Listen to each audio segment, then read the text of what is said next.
अब जैसे मान लीजिए कि हमने जो है ये हमारे पास दो सिस्टम है, ठीक है। हमें इसमें से एक क्लाइंट है और एक सर्वर है, तो हम किसे क्लाइंट मानेंगे, किसको सर्वर मानेंगे? मतलब क्लाइंट क्या होता है, सर्वर क्या होता है, कुछ बताएंगे? जो रिक्वेस्ट करेगा हाँ वो क्या नाम है, वो क्लाइंट हो जाएगा, और जो उस रिक्वेस्ट को रिस्पॉन्स करेगा हाँ, वो वो सर्वर हो आपका जाता है, सर्वर जो हो सर्विस जाएगा। हाँ, प्रोवाइड करता है वो सर्वर हो जाता है, सर्वर। ठीक है। लेकिन अब यहाँ से थोड़ी सी डिफिनेशन को थोड़ा सा आप चेंज कीजिए। क्लाइंट क्या है? क्लाइंट एक्चुअली यहाँ पर कौन वर्क कर रहा है? हम आप थोड़ी वर्क करते हैं, सब सॉफ्टवेयर वर्क करते हैं। तो क्लाइंट का अपना सॉफ्टवेयर होता है, सर्वर का अपना सॉफ्टवेयर होता है। तो हम क्लाइंट का सॉफ्टवेयर अगर जो है इस सिस्टम में लोड कर देते हैं, तो ये आपका एज ए क्लाइंट हो जाएगा, एज ए क्लाइंट वर्क करेगा। अगर हम क्लाइंट का सॉफ्टवेयर इसमें लोड कर देते हैं, तो ये एज ए क्लाइंट वर्क करेगा, ठीक है ना। ये सब सॉफ्टवेयर ही तो चल रहे हैं सब। जिस सिस्टम में जो चीज आप लोड कर देते हैं वो सिस्टम वैसे वर्क करता है। तो अब यहाँ पर जैसे आप क्लाइंट आप यूज कर, मान लीजिए क्लाइंट है आपका, तो क्लाइंट के सॉफ्टवेयर होगा। तो क्लाइंट का जो सॉफ्टवेयर यूज होता है वो है, जो क्लाइंट वर्क करता है वो होता है आपका वेब ब्राउजर। चाहे वो आपका क्रोम हो, चाहे आप मोजिला फायरफॉक्स आप यूज कर रहे हो, चाहे आप जो है आप इंटरनेट एक्सप्लोरर यूज कर रहे हो, कोई भी यूज करें, ये जो वेब ब्राउजर है यही एज ए क्लाइंट आपका वर्क करते हैं, ठीक है। जो भी हमें रिक्वेस्ट सेंड करनी होती है इसी सॉफ्टवेयर के थ्रू हम करते हैं। तो जो आपका क्लाइंट का सॉफ्टवेयर होता है इसका वर्क ये होता है कि जो भी रिक्वेस्ट सेंड करता है कि आपका एक यूजर, उसको लेकर के वो सेंड करे सर्वर को, फिर सर्वर जो रिस्पॉन्स करता है क्लाइंट को, उसको फिर वेब पेजेस के फॉर्म में स्क्रीन पर डिस्प्ले करा देने का काम क्रोम का सॉरी क्लाइंट का होता है, या वेब ब्राउजर का काम होता है। तो वेब ब्राउजर सॉफ्टवेयर का काम ये है कि आपने जो रिक्वेस्ट किया वो सर्वर पर जाए, सर्वर जो रिस्पॉन्स दे रहा है उसको वेब पेजेस के फॉर्म में आपकी स्क्रीन पर डिस्प्ले करा देने का, ये आपके वेब ब्राउजर का होता है। यही आपका एज ए क्लाइंट वर्क करता है, इसी के थ्रू हम सारे रिक्वेस्ट सेंड करते हैं। सर्वर क्या होता है? सर्वर भी सॉफ्टवेयर होते हैं, ठीक है। तो ये सॉफ्टवेयर जो है जो सर्वर होते हैं, ये भी टू टाइप्स के सर्वर हैं। हम लोग जो यूज करते हैं या जो भी है सर्वर है, वो सर्वर भी आपके टू टाइप्स के सर्वर होते हैं। एक होता है वेब सर्वर और एक होता है एप्लीकेशन सर्वर।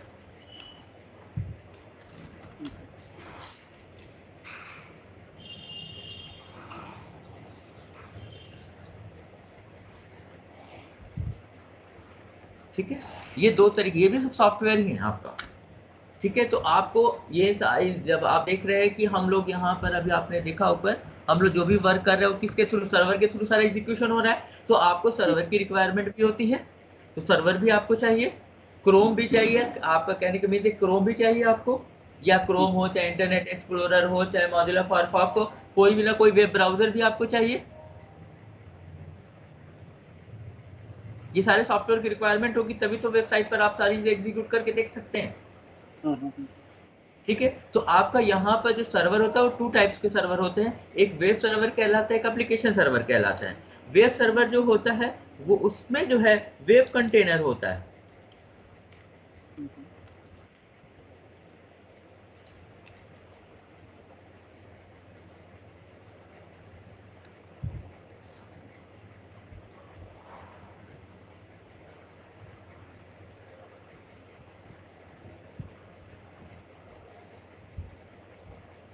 ठीक है। वेब सर्वर के अंदर वेब कंटेनर होता है, वेब कंटेनर के अंदर जो है सर्वलेट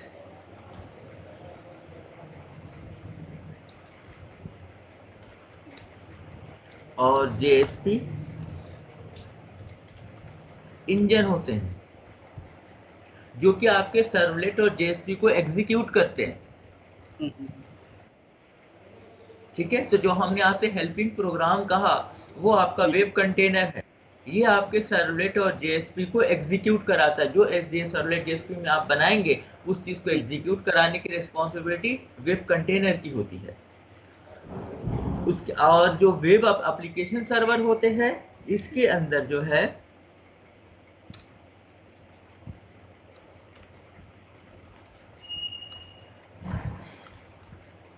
वेब कंटेनर भी होता है, साथ में जो है इसमें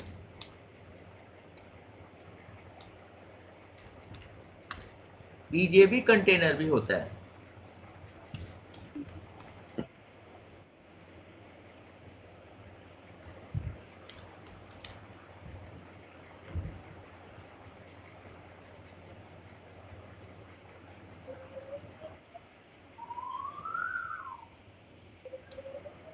ठीक है, इसको नीचे लेकर क्लियर रखिएगा। ठीक है, अब ये जो आपका वेब कंटेनर होता है, जैसा हमने ऊपर दिखाया आपको, सर्वलेट और जेएसपी इंजन होते हैं जो कि सर्वलेट और जेएसपी को एग्जीक्यूट करते हैं, और जो ईजेबी कंटेनर होता है इसके अंदर, इसके थ्रू जो है आप ईजेबी को एग्जीक्यूट करा सकते हैं। इसके through EJB enterprise Java been, ठीक है, जो अब आज के टाइम पीरियड में हम लोग स्प्रिंग जानते होंगे, स्प्रिंग फ्रेमवर्क, इसी की जगह स्प्रिंग फ्रेमवर्क यूज किया जाता है।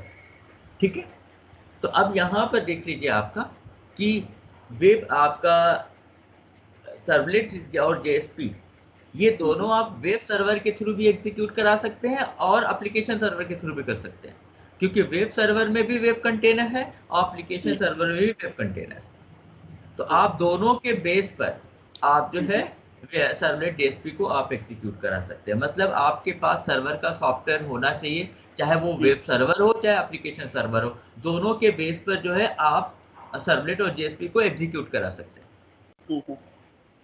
ठीक है, अब यहाँ पर देख लीजिए कि कौन कौन से सॉफ्टवेयर आते हैं, कौन कौन से सर्वर हैं, कौन से जिनका हम यूज करते हैं। तो वेब सर्वर में जो है बहुत पॉपुलर सर्वर है आपका, शायद आपने नाम सुना होगा या यूज करते होंगे आप,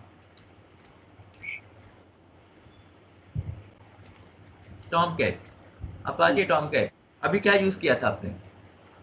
मेरे पास यही था, हाँ, यही था, अपाचे टॉमकैट ही था। हाँ। देखिए ये एक वेब सर्वर है और ये सिर्फ सर्वलेट जेएसपी को एग्जीक्यूट कर सकता है। एजेबी को आप यूज करना चाहेंगे तो आप इसके थ्रू एग्जीक्यूट नहीं करा सकते, एजेबी सिर्फ एप्लीकेशन सर्वर पर चलता है। और एक वेब सर्वर है रिसाइन,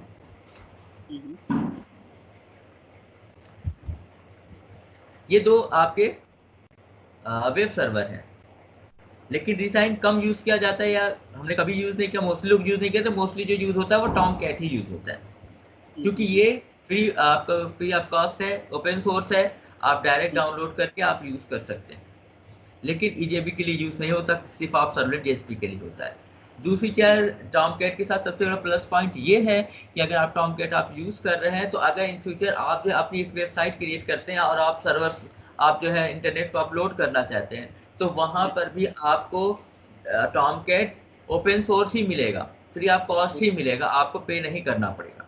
लेकिन अगर आप एप्लीकेशन सर्वर पर आ जाते हैं, क्योंकि एप्लीकेशन सर्वर के साथ भी आप कर सकते हैं एग्जीक्यूट, क्योंकि वो भी उसके पास भी वेब कंटेनर है, तो एप्लीकेशन सर्वर से भी आप दोनों को एग्जीक्यूट करा सकते हैं आपके सर्वलेट जेएसपी को। इसमें आपका आता है JBoss,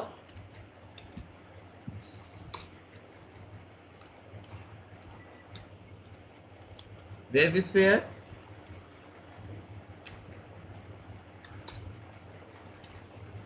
वेबलॉजिक,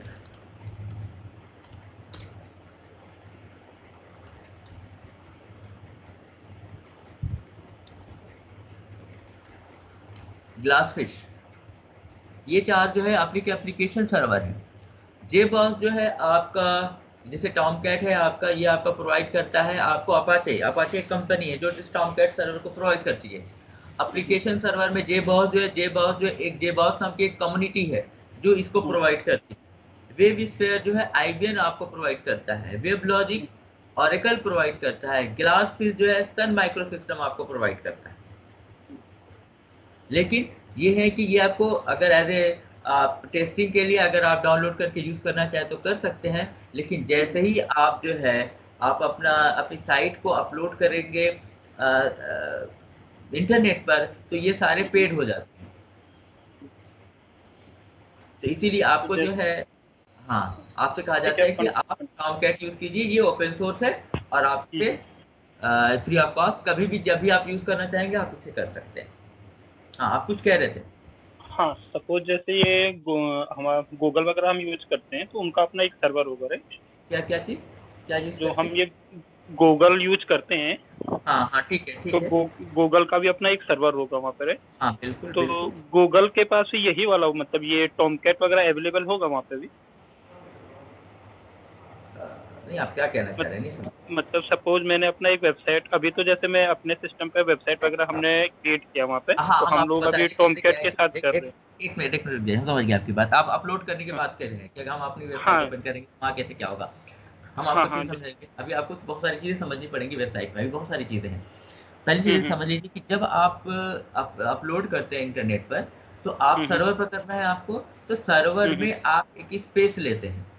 ओके जैसे अगर आपका आपका लैपटॉप है, तो हम्म लैपटॉप पे जितनी भी चीज़ें आपने लोड की है वो उसमें एक हार्ड डिस्क है, उसी पर सारी चीज़ें आपने लोड की हैं। राइट सारी चीज़ें उसी में तो है ना आपके हार्ड डिस्क के अंदर।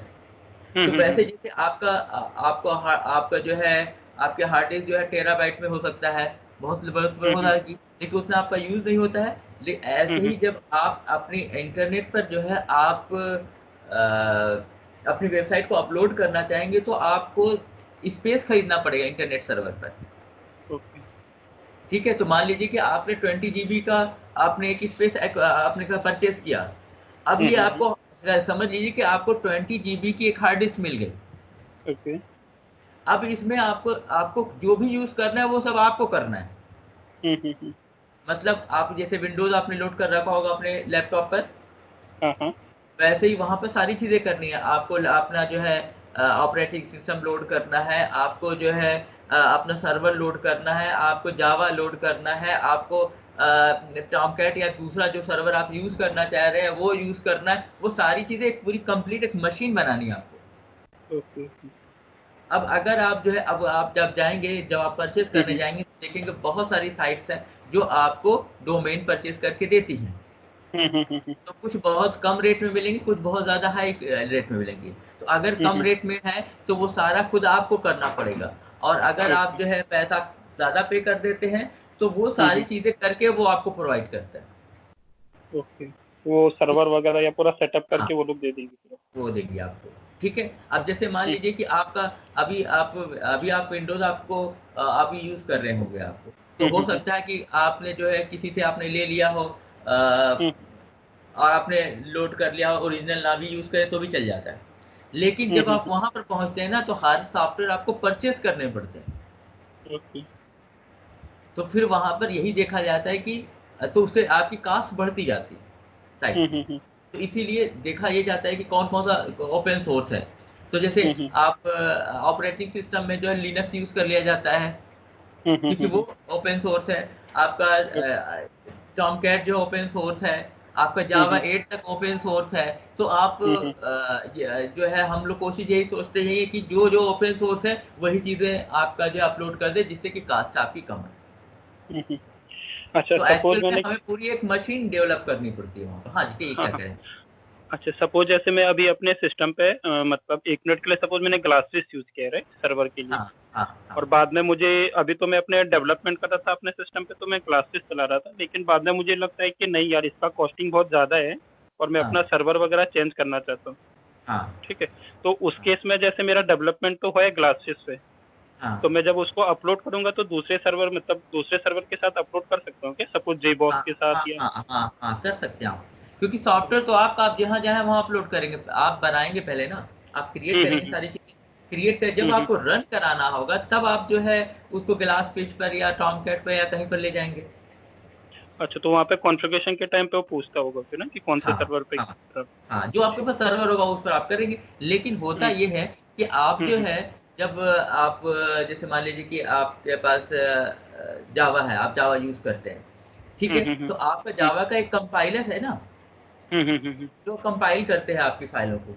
तो जब आप सर्वर पर एग्जीक्यूट करा रहे हैं तो सर्वर के पास भी तो एक कंपाइलर होगा, तभी तो वो आपका सर्वलेट या जेएसपी को एग्जीक्यूट कर रहा होगा। राइट। तो वो सारी चीजें वेब कंटेनर के अंदर है।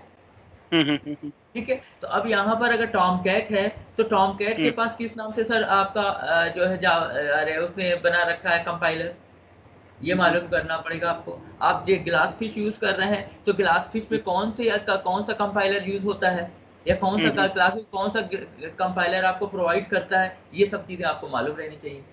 या वहां की तो सबका वर्क करने का प्रोसीजर अलग अलग हो जाता है। ठीक है, क्योंकि सबके अपने अपने कंपाइलर होते हैं, अपने अपने सिस्टम है, अपने अपने तरीके हैं। तो आपको जब भी आप कोई चेंज करेंगे तो फिर आपको उस सर्वर का समझना पड़ेगा कि वहां पर कंपाइलर कौन है, किस तरीके से उसका क्या प्रोसीजर है। लेकिन कोडिंग पर्पज से तो उसमें कुछ चेंजेस कोडिंग वही चीज रहे, कोडिंग तो सेम रही, कोडिंग में कोई चेंजेस नहीं होंगे। कोडिंग में कोई चेंजेस नहीं होंगे, लेकिन जो उनके कंपाइलर जो उस सर्वर के कैसे कॉन्फ़िगरेशन करना है वो चीजें आपको समझनी पड़ेगी। क्लियर है यहाँ तक? हाँ क्लियर। अच्छा, एक बार जो ये आपने ईजेबी कंटेनर बताया है, वेब कंटेनर का तो चलो समझ में आ गया मुझे कि उसमें सर्वलेट होगा या जेएसपी पेजेस वगैरह होंगे, जेएसपी इंजन। ईजेबी कंटेनर के अंदर क्या रहेगा? ईजेबी कंटेनर के अंदर ईजेबी का कंपाइलर होगा, ओके, जो ईजेबी को एग्जीक्यूट करेगा। तो आपका जो ईजेबी थोड़ा सा डिफरेंट चीज है, और आज के टाइम पीरियड में हम लोग स्प्रिंग का यूज करते हैं। स्प्रिंग एक हैवी वेट वो है आपका था, ये लाइट वेट है। तो आज के टाइम पे जो यूज होता है वो ऐसा नहीं कि ईजेबी पूरी कंप्लीटली खत्म हो गया, लेकिन हाँ ये कि मॉडिफाइड वर्जन है उसका ईजेबी का, स्प्रिंग फ्रेमवर्क। तो हम लोग स्प्रिंग फ्रेमवर्क यूज कर रहे हैं। ठीक है, जब वो करेंगे तो वो भी अभी आपको समझ होंगे कि कैसे कैसे वहां पर हुआ। तो अभी बहुत सारी चीजें हैं जो आपको यहाँ पर क्लियर होंगी आपको। ठीक है, तो वो सारी समझनी है हम लोग को। तो आप देख लीजिए यहाँ पर, तो ये चीजें हो गई आपको, यहाँ तक चीजें थोड़ी क्लियर हुई आपको। हाँ, तो यहाँ पर एज ए क्लाइंट जो है हमें एक वेब ब्राउजर चाहिए, और एज ए सर्वर हमें एक, चाहे टॉम कैट हो, चाहे आपका जेबॉस हो, चाहे वेब स्फीयर हो, चाहे वेब लॉजिक हो, चाहे ग्लासफिश हो, कोई ना कोई आपके पास होनी चाहिए। टॉम कैट हम यूज करते हैं, या मोस्टली सभी लोग यूज करते हैं, क्योंकि ये ओपन सोर्स है। तो आप लोड करके यूज कर सकते हैं, आप डाउनलोड करके आप उसे यूज कर सकते हैं। ठीक है,